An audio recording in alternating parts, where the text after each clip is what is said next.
good morning to all, and special thanks to organizers for giving me an opportunity to talk in this Aditi Simha Memorial Symposium. So as Professor introduced, I am Sreeram Kalpathy from the Department of Metallurgical and Materials Engineering at IIT. A little bit about my research interests. My research group works on various subfields of soft matter like polymer chemistry and polymer physics, colloids, stability of emulsions, suspensions, fluid instabilities, especially thin liquid films, also physics and mechanics of liquid phase deposition or coating processes like dip coating and spin coating, and also wetting behavior of solids on, of liquids on surfaces and interfaces. So I have divided this talk roughly into three parts. The first part, where I will spend more of my time, is on this phenomenon known as the Marangoni effect, Marangoni flows in liquid films, especially about surfactant induced flows, and the role of surface wettability, the interplay between these phenomena. And in the second part, I will talk briefly about photoactive polymers, that is polymers which respond to certain wavelengths of light and its application in polymer patterning. And finally, I will end with some few slides on coating on permeable or porous solids, especially mathematical modeling of the dip coating problem and some experiments with colloidal particulate coatings. So for some of the audience, especially students who might be new to this term Marangoni effect, I will quickly define it. It is essentially flow of liquid due to gradients in surface or interfacial tension. Whenever there are local variations in surface or interfacial tension in liquid, the liquid tends to flow from regions of low surface tension to regions of high surface tension, and that is because surface tension or surface energy is a penalty, and the molecules in the region with high surface tension will try to pull liquid more strongly towards itself than would regions of low surface tension. And such variations in surface or interfacial tension can be created in several ways. One of them is by temperature gradients. For most liquids, the surface tension decreases with increasing temperature. So if we have a liquid droplet on a solid plate which is locally heated from one side, it is possible to cause a migration of the droplet to the cooler side of the solid. One can also induce such gradients by concentration gradients of surface active particles or surfactant molecules. This is a simple experiment where water is contained in a Petri dish with some pepper particles for visualization. When some soap solution is injected at the center, we are locally reducing the surface tension there, and what that does is to transport the liquid to the edges of the Petri dish and carrying the particles along with it. So one can also cause Marangoni flows due to other external fields like electric field, light, and so on. I will try to talk about some of that in this talk. So this is a Marangoni flow problem due to the presence of surfactant molecules. So this is also known as a solutal Marangoni problem. What we have here is a thin liquid film resting on a solid substrate, and this is the air liquid interface. It's a passive air phase with insoluble surfactants to begin with of uniform concentration across the interface.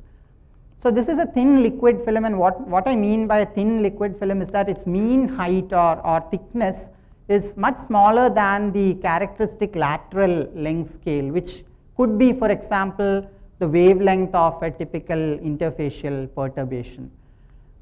So such thin liquid films can be modeled, the flow of such thin liquid films can be modeled easily using what are called lubrication theory or lubrication approximations. So inertial effects typically tend to get ignored, gravity tends to get ignored, but intermolecular forces become dominant, and they are modeled as what are called disjoining forces or disjoining pressure. And such thin liquid films are of great relevance in several natural and industrial settings like inkjet printing, microfluidics, and also tear films in the eye. Actually, the tear films in our eye are kept stable each time we blink by the presence of some biological surfactants which prevent the dry eye syndrome.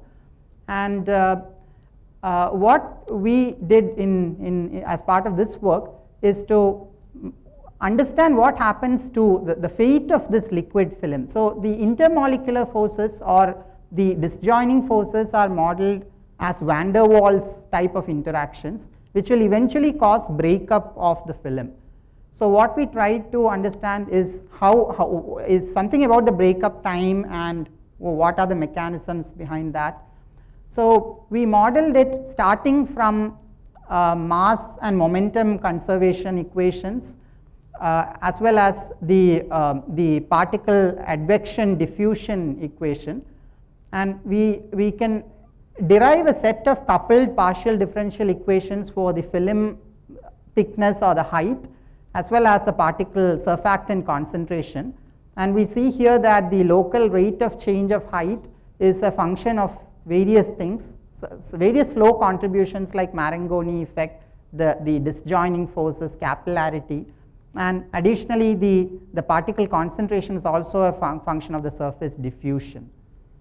So the strength of the Marangoni flow is represented by this dimensionless number known as a Marangoni number, which is a ratio of surface tension gradients to the viscous force. There are also other dimensionless numbers like capillary and Peclet number which are important. So when we solve these partial differential equations for a certain set of problem parameters, we try to understand how the breakup time of the film varies as a function of the Marangoni number. And here we see that the breakup time first initially increases for a certain set of Marangoni numbers, but then saturates to a constant value. And this increase is not by a huge factor, it is at most by an order of magnitude or even less than that. But of course it depends on the value of other parameters also. But in general, one can say that the solutal Marangoni effect is a marginal stabilizer, and it may not be able to suppress other modes of instability beyond a certain extent. So then we asked ourselves a question as to whether Marangoni effect is sufficient to explain the stability of colloidal systems, especially industrial emulsions and certain food colloids which have a very remarkably long shelf life. For example, milk cans, the kind of those which are available in Western countries, which can be kept quite stable up to 2 weeks even without boiling, and also certain industrial emulsions. So an oil water classical emulsion would be something that is kept stable by the presence of surfactants which have a head group pointing towards water and a tail group pointing towards oil. On the other hand, a Pickering emulsion is something that is stabilized by the presence of solid particles. They could be colloidal particles. They need not be surfactants in the classical sense, in the sense they may not even have any effect on the surface tension, but they just remain at the interface and immobilize the interface. So an alternative explanation, since Marangoni effect was shown to be only a marginal stabilizer, an alternative explanation that we proposed is surface viscosity or interfacial viscosity, which has been defined by several authors in the literature as a phenomenon which causes a contaminated surface of a liquid or interface of a liquid to have a superficially higher viscosity not met with in the bulk of the liquid. So commercial rheometers, modern rheometers which have interfacial rheology packages can measure the surface or interfacial viscosity. So this is a model of emulsion stabilization or emulsion breakup, which is understood in the literature. So when this is the dispersed phase liquid, and here is a continuous phase liquid, and as the drops or bubbles approach each other, there is a thin liquid film is formed, that's formed, which keeps, as the bubbles or drop approach each other, the thickness of this thin liquid film reduces, and at some stage these van der Waals type intermolecular forces become important, significant, and they tend to drain the liquid. And this drainage can be opposed by Marangoni stresses if particles are present. What we tried to model is an extension of this problem with surface viscosity or interfacial viscosity being included in the hydrodynamics.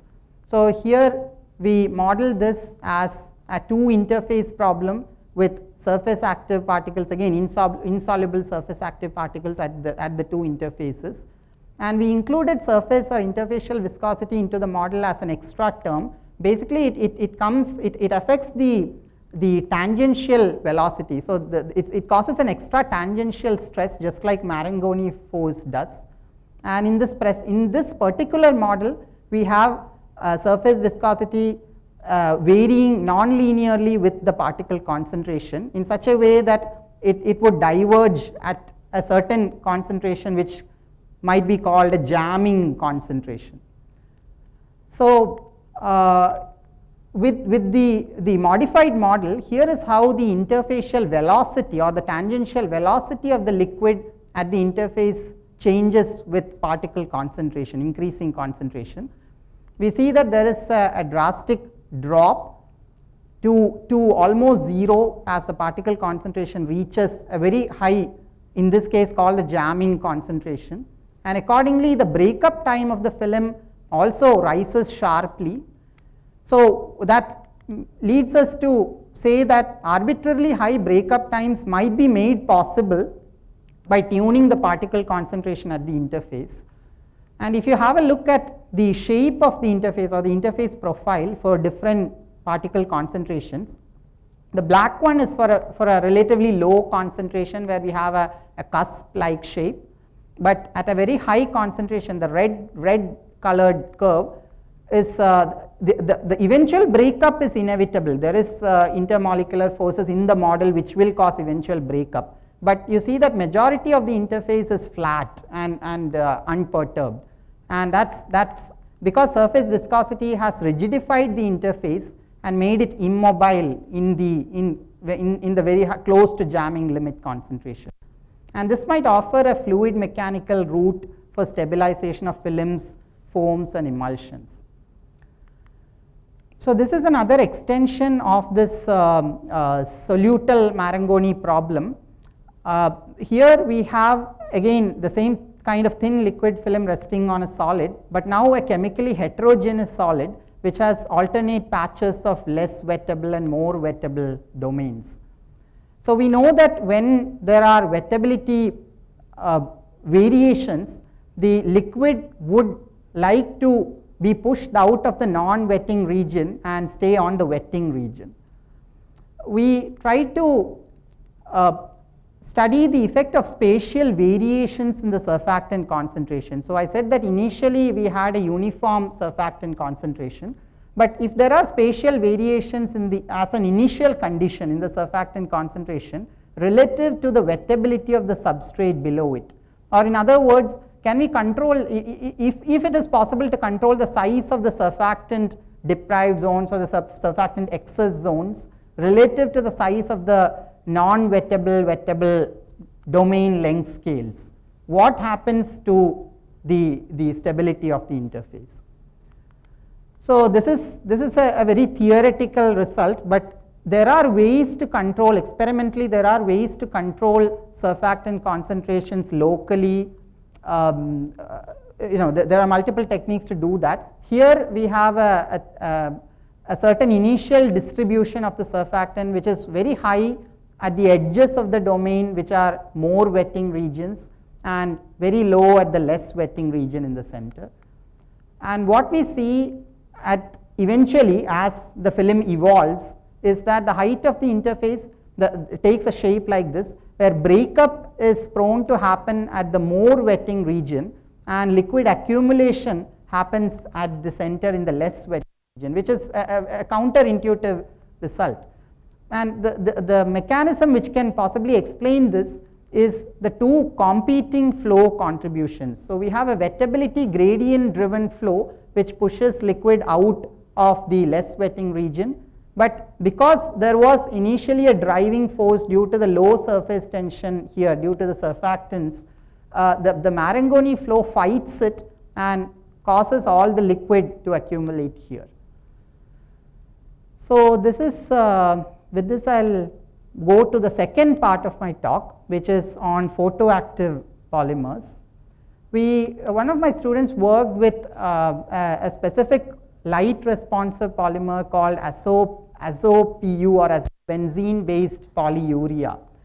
This is simply azobenzene groups covalently bonded to urea subunits, and this azobenzene is a molecule which has a property of light driven isomerization. It undergoes an isomerization reaction from a trans azobenzene to a cis azobenzene upon exposure to the UV wavelength of light, and the reverse reaction is also possible upon visible light exposure. So what we did was to spin coat a thin film of this polymer and expose it to the UV wavelength of light through a mask, a photo mask which has some clear and opaque regions, and what that would do is to create alternate patches of trans and cis, and these isomers have different surface tension and different viscosities. So when the polymer is heated above its glass transition temperature, the polymer, there will be flow that is engendered, and eventually the polymer self organizes into patterns which could be an ordered array of pillars and holes, and the size and shape spacing of these patterns could be adjusted by tuning the annealing time, the annealing temperature, and the mask feature sizes. So these kind of patterns have uses in various fields like printed electronics. One application is in biology. We tried to some extent do protein adsorption onto these pillars, and these kind of protein patterning has its uses in cell and tissue engineering for the efficient growth of cells and so on. And we also try to use the hydrodynamic models which I showed previously to understand or predict the formation of these pillars, the size and the height and spacing of these pillars, the film thinning time, etc., by changing the Marangoni number and the reaction rate constants. So practically that would be changed by changing the specific type of polymer used, or the reaction, the backward and the forward reaction even in the azobenzene have different kinetics. So all that interplay affects the type of patterns that are formed. We also try to do some work with blends of this azo-polyurea. Before I go to the blends, here is a UV visible absorbance spectrum of the azo-polyurea. It has two characteristic peaks. One is called the pi to pi star transition and n to pi star transition, and this is of the as coated film when it's stable in the trans state initially. After the UV exposure, when there is a transformation to the cis isomer, there is a decline in one of the peak and a rise in the other peak, which is signature of the trans to cis isomerization. And that can also be revealed by contact angle measurements, because they have different surface tension, they also have different wettabilities or contact angles. The trans isomer has an initial contact angle of about 78, which decreases by about 9 degrees when it goes to the cis state, and back to the original when it is again exposed to visible light. So we try to blend this azo-polyurea with a readily available polystyrene, and what we observed was that the UV visible absorbance spectrum now has a slight red shift towards a visible light wavelength regime, And also the two peaks, the characteristic pi to pi star and n to pi star peak seem to have overlapped, and that leads us to say that the SOPU polystyrene blend can show enhanced visible light response. And we actually confirm now the existence of the trans to cis isomerization at visible light exposure of 515 nanometer. And there are also some signs of trans-cis trans cycling happening depending on the exposure time and so on because of the overlap of these peaks. So one plausible mechanism for understanding this redshift is how the structure, the semi-crystalline, SOPU is a semi-crystalline polymer dominated by a lot of hydrogen bonding, both inter and intramolecular hydrogen bonding. And when polystyrene is blended with it, the polystyrene chains could infiltrate the spaces between SOPU domains and change the degree of hydrogen bonding, disrupt it, and also change the degree of crystallinity, and implying that a lot more energy is you need a lesser energy in the case of blends for causing the trans to cis flip to happen, which manifests in the form of increased wavelength. So that might possibly explain this. I'll wind up with some results on coating on permeable substrates. So we encounter coating needs on permeable substrates in variety of settings. It could be decoration, protection on porous walls, paper-based electronics, biomedical applications like needle-free injection, printing on textiles, and so on. And practically most surfaces do possess some inherent roughness or porosity, and that can have significant implications on the coating thickness and quality. It also affects the wettability and stability of the coated film. So here we try to model this the well-known dip coating problem extended to a permeable solid. So the classical dip coating modeling problem is known as a Landau-Levitch model, which tells that the coating thickness in this process called dip coating, where a solid plate is immersed into a stationary liquid pool and withdrawn at a constant speed. The film thickness, the constant film thickness reached in the upstream meniscus in the entrainment region is proportional to the 2/3 power of the capillary number. Now what happens when you have a permeable solid plate? The way we model permeability was through a simple slip a partial slip boundary condition with a single coefficient beta, which could be called a slip length, and that accounts for the size of the pores, structure or shape of the pores, and porosity. So here is how film thickness now varies with capillary number for different values of this beta. We see that the blue line, which is beta equal to 0, is the Landau-Levitch 2/3 power law. When we go to non-zero beta values, we start getting deviations. We start getting 3 distinct regimes.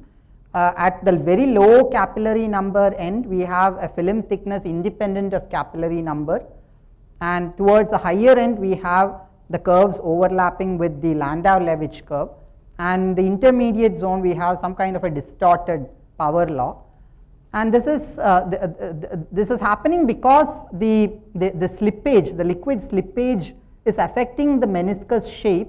So there is a point called the stagnation point, which connects the entrainment region and the static region, at which the net velocity is 0. So the position of the stagnation point is pushed depending on the value of the beta, and it changes the curvature. It gives an additional component to the curvature of the meniscus, changes its shape and also the thickness at the entrainment region. So that was for a Newtonian liquid. To some extent the regimes also prevail in case of non-Newtonian liquids, in this case it's specifically a power law. We see that there is some crossover of the curves depending at certain power law exponent values, but the regimes, the mechanisms are pretty much the same. We try to validate these results within certain accessible range of capillary numbers with nanoporous alumina membranes of about 300 nanometer pore sizes, with silicone oil as the liquid, and we do get these regimes. The increased viscosity helps in accessing a higher capillary number range. So to add on to this, there are also some experimental results we got with colloidal silica coatings dip coated on the same nanoporous alumina membranes, now with different pore sizes ranging from 75 to 300 nanometers. And when we inspect the coating morphology, we find two very distinct types of regimes. So one is a type 1 morphology, which is a thin and scarce coating with very little particle coverage. The second is a very dense particulate deposition, and interestingly there is a critical velocity at which the pores, for every given pore size, at which this transition happens from type 1 to type 2. So in the literature, there is a lot of literature on particle deadened flows in the dip coating process, and one of the arguments given by Kolosky is that the condition for particles from a suspension to overcome capillary induced forces and enter the film, to move from the static region to the entrainment region and not fall back into the pool, is that the thickness computed at the stagnation point should be greater than the particle diameter or 2 times the particle radius. So now that we have a model for dip coating on permeable solids, we used that to compute the thickness at the stagnation point and then predict this critical velocity based on the H star greater than 2R condition, and we do get a reasonably good match when we compare the numerical predictions and experimental results. So eventually the transition from one morphology to another can be traced to the interfacial deformation of the meniscus caused by presence of particles and affects a balance between viscous drag and capillary forces. I'll end this with this final slide on some patterns, interfacial patterns that we found during liquid-liquid displacement in what is known as a Healy-Shaw cell. So a Healy-Shaw cell is a set of 2 parallel plates separated by a tiny gap, and we have an inner liquid, we have a liquid that is present in between in that gap, and here we have a radial Healy-Shaw cell into which we inject through a small hole at the center an inner liquid, and this work was done in collaboration with Professor Ranjini Bandyopadhyay at Raman Research Institute. In our case, the 2 liquids were glycerol water mixture as the inner fluid and a viscoelastic cornstarch suspension as the outer fluid.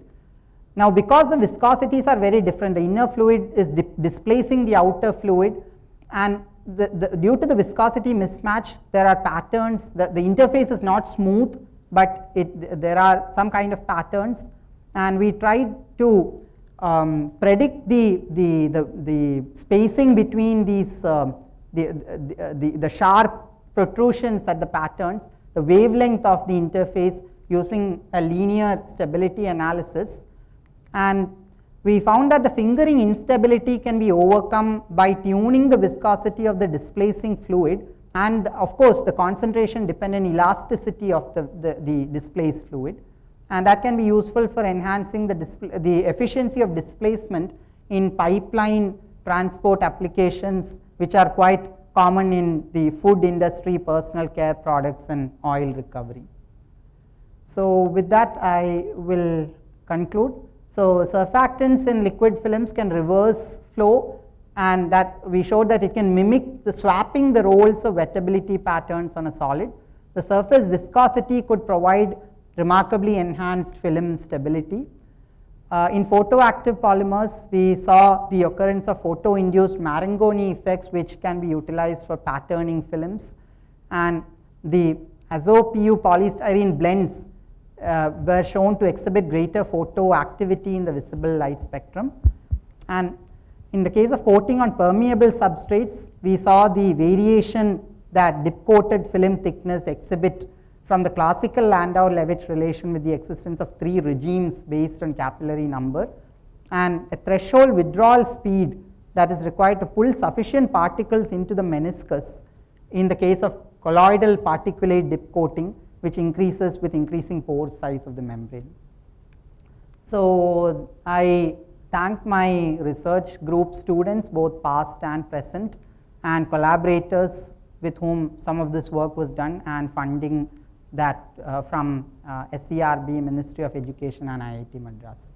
So thank you, and happy to take questions.